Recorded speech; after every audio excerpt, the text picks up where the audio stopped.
Muito bem, meus irmãos e irmãs, 162 anos, celebramos dia 12 de agosto, e eu queria conversar com você,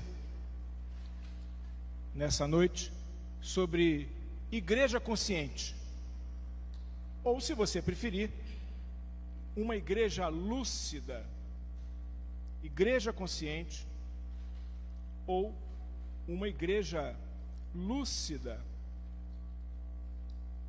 Depois desse tempo passado, que estamos celebrando, 162 anos, considerando o contexto sanitário desafiador, que os irmãos e as irmãs bem conhecem, e diante do que temos visto no nosso cenário brasileiro, das nossas autoridades, eu acho que não há nada mais importante nesse contexto do que uma igreja consciente.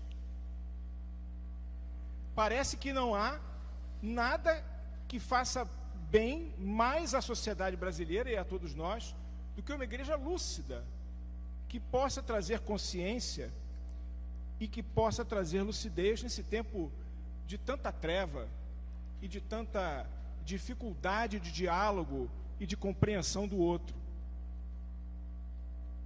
Por isso eu queria convidar você a abrir lá no livro de Atos dos Apóstolos, e eu vou ler um trecho que está lá no capítulo 4 de Atos dos Apóstolos, a porção bíblica que está circunscrita aos versos de 23 a 31, Atos 4, de 23 a 31, uma igreja consciente, uma igreja lúcida. Diz assim o registro dos atos do Espírito Santo do Senhor. Uma vez soltos, procuraram os irmãos e lhe contaram quantas coisas lhes haviam dito os principais sacerdotes e os anciãos. Ouvindo isto, unânimes, levantaram a voz a Deus e disseram: Tu, soberano Senhor, que fizeste o céu, a terra, o mar e tudo que neles há, que disseste por intermédio do Espírito Santo, por boca de Davi, nosso pai, teu servo, por que enfureceram os gentios e os povos imaginaram coisas vãs? Levantaram-se os reis da terra e as autoridades ajuntaram-se a uma contra o Senhor e contra o seu ungido. Porque verdadeiramente se ajuntaram nesta cidade contra o teu santo servo Jesus, o qual ungiste Herodes e Pôncio Pilatos, com gentios e gente de Israel, para fazerem tudo o que a tua mão e o teu propósito predeterminaram. Agora, Senhor, olha para as suas ameaças e concede aos teus servos que anunciem com toda a intrepidez a tua palavra. Enquanto estendes a mão para fazerdes curas, sinais e prodígios por intermédio do nome do teu santo servo Jesus. Tendo eles orado, tremeu o lugar onde eles estavam reunidos, todos ficaram cheios do Espírito Santo e com intrepidez anunciavam a palavra de Deus. Uma igreja consciente, uma igreja lúcida. Achei que era oportuno que nós revisitássemos a conduta da igreja das origens, quando nós queremos buscar lucidez e consciência na atuação da igreja. É bom nós não perdermos de mira que eles estavam num momento, digamos assim, de início, é verdade, mas de um início bem significativo e intenso da perseguição da igreja. Esse texto, ele começa exatamente quando são contadas para os irmãos da igreja tudo aquilo que havia acontecido nas ameaças que Pedro e João sofreram quando eles compareceram perante o Sinédrio. O Sinédrio levou-os para lá e disse: olha, é preciso perceber que o que vocês estão fazendo é perigoso, que ninguém aqui está de brincadeira, que vocês estão mexendo com coisa que pode dar problema. Cuidado, abram o olho, nisso não vai ficar assim não. As ameaças não foram veladas, nem foram insinuações, as ameaças foram diretas. E a igreja, meus irmãos, que está sofrendo a sua o primeiro capítulo de um longo estágio, de uma longa trajetória, de uma longa jornada de perseguições, a igreja agora se reúne e ora. E é diante dessa atitude de oração que eu queria buscar alguns elementos para nós falarmos de uma igreja consciente, de uma igreja lúcida. Notem, irmãos e irmãs, no verso 24, ouvindo isto, quer dizer, ouvindo o relato das ameaças, ouvindo o relato daquilo que poderia acontecer com eles, ouvindo isto, unânimes, levantaram a voz a Deus e disseram: Tu, soberano Senhor, que fizeste o céu, a terra, o mar e tudo o que neles há. Sabe, meus irmãos, uma igreja lúcida e uma igreja consciente, ela sempre percebe que Deus é o Senhor soberano sobre todas as coisas. Notem que apesar das ameaças e da dificuldade que estava batendo na porta, na verdade, talvez até entrasse pela porta, diante daquele momento de dificuldade que eles estavam enfrentando, a igreja se une em oração para dizer: Senhor, Tu és o soberano, Tu fizeste o céu, a terra, o mar e tudo que neles há. Sabe, meus irmãos, perceber que Deus é o Senhor soberano de todas as coisas, nos dá consciência e nitidez do que acontece na trajetória do xadrez da história do mundo. Perceber que Deus é o Senhor soberano de todas as coisas nos coloca certamente dentro do eixo daquelas circunstâncias que acontecem, porque Deus está preordenando todas as situações. Não é sem razão que no verso 28 diz assim: para fazerem tudo o que a tua mão e o teu propósito predeterminaram. Meus irmãos, essa é uma igreja consciente, essa é uma igreja lúcida, porque ela não está adorando as ameaças e as dificuldades. Poderia ter feito isso. Ela não está prestando culto àquilo que está trazendo a dificuldade, mas ela está conseguindo enxergar que o Senhor é soberano. Meus irmãos e minhas irmãs, Calvino, e todos nós conhecemos, ele diz que o nosso coração é uma fábrica de ídolos. Não é verdade? O nosso coração é uma fábrica de ídolos. Talvez nós pudéssemos atualizar e dizer que o nosso coração hoje é um shopping center de ídolos, diz Calvino. E nós muitas vezes, meus irmãos, temos o desejo de adorar as dificuldades. É preciso tomar cuidado com os problemas. Os problemas, meus irmãos, paralisam, as ameaças paralisam e criam como se fosse um trauma, quando nós não queremos nem ouvir falar neles. Como se nós pudéssemos fugir dos problemas. Como se aquele problema está lá e eu pudesse viver como se ele não estivesse lá. Problemas, meus irmãos, que nós adoramos, eles paralisam. E tem aqueles problemas que nós queremos enterrar lá no fundo do nosso coração. Esse problema nós trancamos naquele lugar onde ninguém conhece, só eu, e tentamos fingir como se ele não existisse. Problemas, meus irmãos, nós buscamos disfarçar como se nós estivéssemos numa postura solipsista. Os irmãos desculpem, eu decorei essa palavra e eu achei que tinha que usar. Não, aí eu acho que é demais. Solipsismo, acho que não posso fazer isso. Acho que até me enrolei. Mas enfim, nós estamos querendo viver um negacionismo dos problemas. Essa palavra negacionista ficou aí conhecida, né? Meus irmãos, negar os problemas, negar as dificuldades, fugir deles, é adorar os problemas. essa igreja, ela é lúcida, essa igreja, ela é consciente, porque ela não adora os problemas, porque ela não presta culto às dificuldades. Essa igreja percebe que o Senhor é soberano.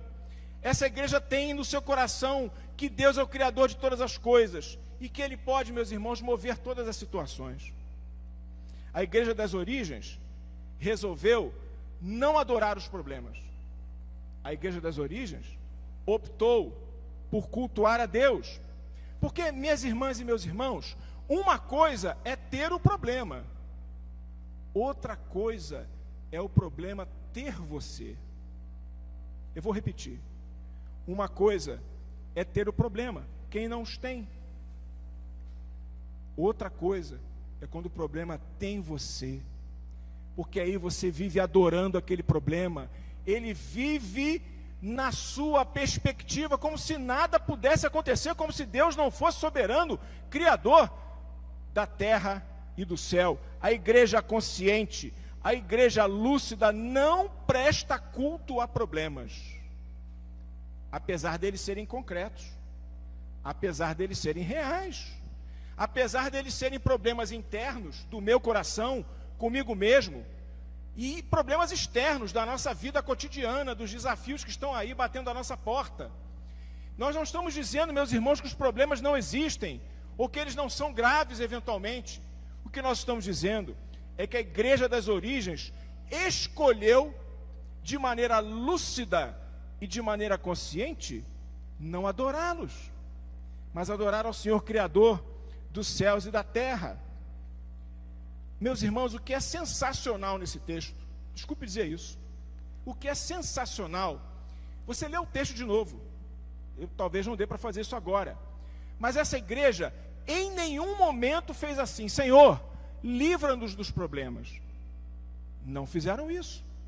Senhor, dá salvação dos problemas. Senhor, liberta dos problemas. Senhor, nos protege dos problemas. Meus irmãos, essa igreja disse assim: Senhor, apesar dos problemas, Tu és soberano.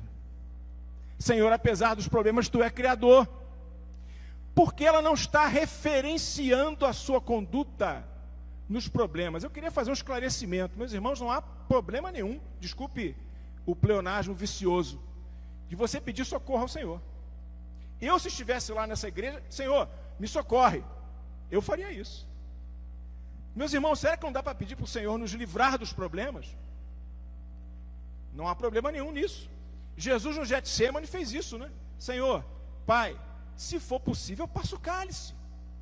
Mas o que é interessante, meus irmãos, é que essa igreja nas origens, consciente e lúcida, ela não se rende aos problemas. Já contei aqui algumas vezes uma figura que tenho, confesso que não sei nem onde que resgatei, não sei se foi um livro que li, alguma coisa que ouvi, já perdi um pouco de onde surgiu, mas era um quadro onde uma cascata violenta com águas profusas despejavam no precipício, e no meio daquelas águas vinha um graveto muito pequeno,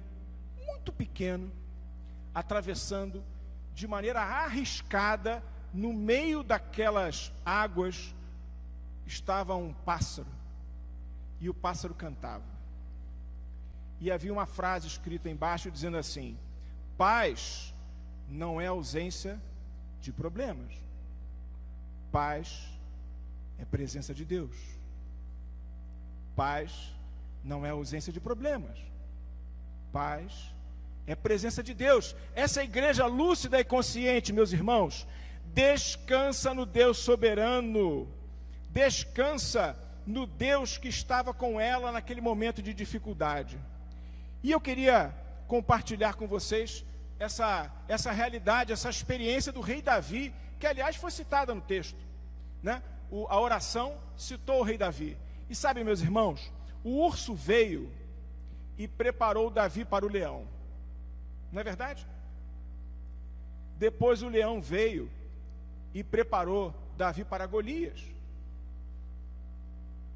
Golias veio e preparou Davi para Saul. Saul veio e preparou Davi para ser o rei. Meu irmão e minha irmã, a igreja lúcida e consciente sabe que tem o leão, que tem o urso, que tem Golias, que existe Saul, mas que o Senhor é o Senhor soberano de todas as coisas. Amém. E por isso, meus irmãos, essa igreja estava aqui orando e referenciando essa realidade que lhe dá consciência, que lhe dá lucidez. Eu queria prosseguir nesse lindo texto que está diante de nós e queria dizer, meus irmãos, que a igreja consciente e lúcida, ela não é só aquela igreja que percebe e que se apropria da bênção do Deus que é soberano, mas essa igreja, apesar dos desafios que ela está enfrentando, e o texto disse isso de maneira clara, essa igreja, ela tem consciência do seu compromisso. Veja o verso 29, se você está aí com a sua Bíblia aberta e puder me acompanhar. O verso 29 diz assim, da oração daqueles irmãos. Ele diz assim: agora, Senhor, olha para as suas ameaças. Eu queria que os irmãos percebessem. Olha o que diz o texto. Agora, Senhor, olha para as suas ameaças e livra-nos delas. Eles disseram isso? Olha para as ameaças, Senhor, e protege-nos delas.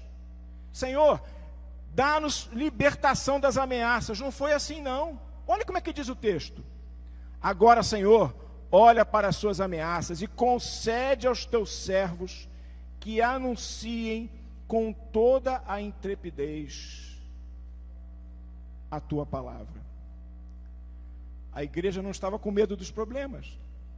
A igreja não estava adorando os problemas, mas ela estava preocupada, pedindo que o Senhor lhe desse intrepidez para fazer e para cumprir o seu compromisso. A igreja consciente e a igreja lúcida é aquela igreja, meus irmãos, que tem a percepção do seu Deus, que é um Deus soberano sobre todas as coisas, mas é uma igreja também que se apropria do seu compromisso, o compromisso de com intrepidez levar a palavra. E, meus irmãos, os tempos são tão difíceis, mas nunca se precisou tanto de uma igreja que com intrepidez levasse a palavra do Senhor. Ah, meus irmãos, intrepidez não é apenas e tão somente uma firmeza retórica, como aconteceu, aliás, com os discípulos, porque Pedro e João, quando responderam ao Sinédrio, ficaram todos maravilhados. Esses caras são dois pescadores. Como é que esses caras estão aqui respondendo de igual para nós que somos o Sinédrio? Os 70 sábios estavam absolutamente perplexos com a intrepidez daqueles dois pescadores. Mas, meus irmãos, intrepidez aqui no texto não é só firmeza retórica, não é só capacidade argumentativa, não é só aquela boa palavra colocada na hora certa. Não! Intrepidez aqui, meus irmãos, é a coragem de não se render aos poderosos. Intrepidez aqui está na linha do que diz Atos 3, 19 e 20. Se você puder ler comigo, são 2 versículos, Atos 3, 19 e 20. Eles dizem assim: mas Pedro e João lhes responderam: julgai se é justo diante de Deus ouvir-vos antes de vós outros do que a Deus, pois nós não podemos deixar de falar das coisas que vimos e ouvimos. Ah, meus irmãos, isso é intrepidez. Não importa a ameaça, não importa de onde venha, não importa quem seja o poderoso, diz a igreja das origens, nós não iremos nos curvar na pregação da palavra de Deus. Amém? Essa é uma igreja consciente, essa é uma igreja lúcida, que percebe o seu valor dentro da realidade, dentro do mundo que está posto. Mas sabe, minha irmã e meu irmão, eu queria trazer uma palavra para o nosso mundo, século 21. Não que eu já não tenha feito aqui, mas de maneira mais específica. Talvez hoje, a nossa dificuldade não seja enfrentar os poderosos no sentido de contrapor os nossos argumentos. Talvez não seja. Acho que a igreja, hoje, tem que ser simples como a pomba e prudente como a serpente, para não aceitar, meus irmãos, as delícias do palácio dos poderosos. Talvez aí o grande desafio.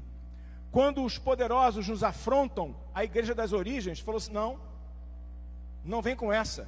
Senhor, dá-nos intrepidez para resistirmos a isso. Mas sabe, meus irmãos, aqui no Brasil, no século 21, nós precisamos, como igreja do Senhor, estamos comemorando 162 anos, nós precisamos ter cuidado com as delícias dos palácios, com o flerte do poder, com aquele ambiente confortável de estar dentro e ao lado dos poderosos. Não há problema nenhum, meus irmãos, nesse contexto, desde que nós façamos que nem a igreja das origens.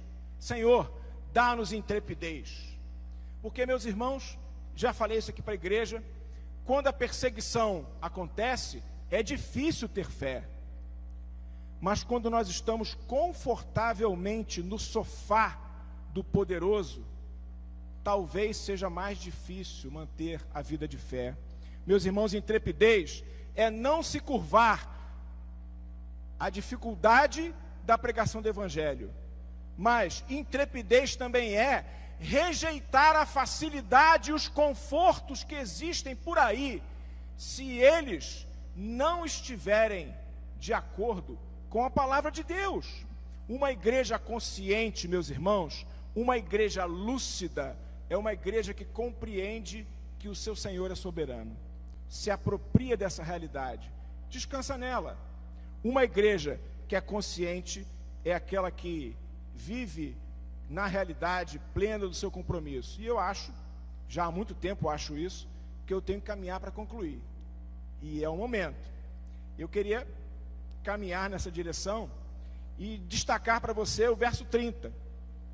Porque essa igreja consciente e lúcida, o verso 30 diz assim: enquanto estendes a mão para fazer curas, sinais e prodígios, por intermédio do nome do teu santo servo Jesus. Meus irmãos, uma igreja consciente e lúcida, ela descansa no seu Senhor soberano, não presta culto aos problemas, não faz isso.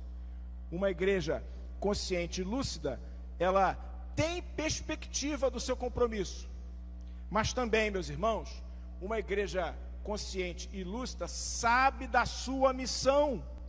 Nós não estamos aqui de passagem no mundo. Meus irmãos, o que acontece aqui nos interessa, a vida das pessoas, ela traduz a nossa responsabilidade. Essa igreja que está aqui ameaçada, que está começando a experimentar os primeiros capítulos de uma perseguição, que daí para frente só vai piorar. Essa igreja começa a perceber que ela tem que orar, pedindo que o Senhor permita que ela estenda a mão, não para fugir, não para se proteger, mas para atender as pessoas. Meus irmãos, uma igreja consciente, uma igreja lúcida, no meio do furacão, ela percebe que ela tem que ser diferente e fazer a diferença, que pregar o evangelho, que fazer o bem às pessoas, e que trazer cura, sinais, prodígios, como marca da presença do Senhor, é alguma coisa que Deus está colocando para nós fazermos. Essa é a nossa vocação. E meus irmãos e minhas irmãs, não se enganem, nesse tempo de pandemia, nós não fomos surpreendidos por essa circunstância, como igreja do Senhor. O Senhor não foi tomado de surpresa por esse momento. Deus escolheu você, Deus me escolheu, Deus escolheu a igreja de Botafogo para vivermos esse tempo difícil. E meus irmãos e minhas irmãs, como é que nós vamos viver esse tempo difícil? Estendendo a nossa mão. É interessante, eu gosto muito daquele texto do finalzinho de Jó. Do finalzinho de Jó. Não sei se você lembra dele, né? Depois de tudo aquilo que aconteceu lá na vida de Jó, e aí Deus fala assim: olha, Jó, está na hora de você orar pelos seus amigos. Está na hora de orar pelos seus amigos. Muito amigos, né? Essa é uma anedota que quem tem mais de 50 anos compreende, porque era um bordão de um programa de televisão da minha época. O famoso Gardelão, personagem do Jô Soares, né? Enfim, depois você pode dar uma olhada na internet, ou perguntar para o seu pai, para o seu avô, não sei, alguém que possa te orientar. Muito amigos. E é interessante que o texto diz assim: Deus mudou a sorte de Jó enquanto ele orava pelos seus amigos. Como é que está, meus irmãos, o seu caminho? Como é que está o seu desafio de vida? Já experimentou olhar para o lado e orar pelo seu irmão? Deus mudou a sorte de Jó. Uma igreja consciente e uma igreja lúcida sabe da sua missão. E, meus irmãos, viver esse ambiente de missão da igreja é aquilo que o Senhor está nos desafiando nesse momento. Eu queria concluir, se eu consigo me encontrar nos meus papéis aqui. Encontrei? Desculpem o meu tablet aqui, mas para alívio de todos ele acabou a bateria. Mas eu queria concluir, meus irmãos, essa reflexão sobre uma igreja lúcida e consciente, dividindo uma experiência de José. Pense comigo, se dependesse dos irmãos de José, ele estaria morto. Se dependesse da mulher de Potifar, José estaria sujo. Se dependesse do copeiro, José seria esquecido. E se dependesse do próprio Potifar, José terminaria no calabouço, terminaria preso. Sabe, meus irmãos, José não ficou morto, ele não ficou sujo, ele não foi esquecido, ele não foi preso, nada disso aconteceu, pois José dependia exclusivamente de Deus, que o fez crescer e prosperar. A igreja consciente e lúcida descansa no seu Deus soberano, se apropria do seu compromisso e lança a mão da missão que recebeu do Senhor, exatamente, meus irmãos, na certeza de que tudo isso é feito para a honra e glória do Senhor Jesus e depende exclusivamente dele. Que Deus assim nos abençoe, que nós possamos, nesse tempo tão difícil, sermos uma igreja consciente e uma igreja lúcida. Que Deus nos abençoe. Amém.